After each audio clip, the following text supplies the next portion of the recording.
નમસ્કાર, આપ જોઈ રહ્યા છો સ્પાર્ક ટુડે ન્યૂઝ। સુરત શહેરના સ્લમ વિસ્તારમાં બોગસ ડોક્ટરોનો રાફડો જોવા મળ્યો।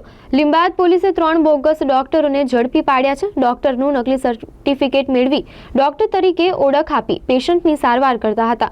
3 ડુપ્લિકેટ ડોક્ટરોને દવા તથા મેડિકલના સરસામાન સાથે ઝડપી પાડ્યા છે। પોલીસે કુલ કિંમત ₹1.12 લાખનો મુદ્દામાલ ઝડપી પાડ્યો છે। ધર્મરાજ બૈજનાથ યાદવ, રાજેશ રામકિશોર યાદવ અને દીના આદિત્ય કલિતાને ઝડપી પાડ્યા છે। થોડા સમય પહેલા પાંડેસરા પોલીસે બોગસ ડોક્ટરોનું કૌભાંડ ઝડપી પાડ્યું હતું। ત્યારબાદ શહેરના અલગ અલગ વિસ્તારોમાંથી બોગસ ડોક્ટરો ઝડપાઈ રહ્યા છે।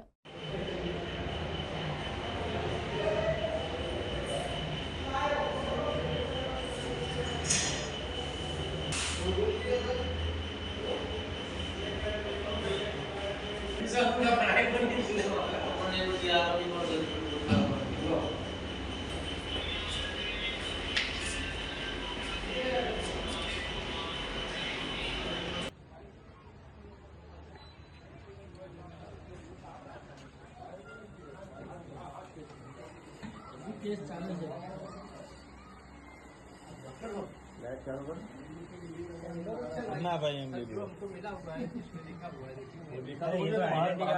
डिग्री लाओ ने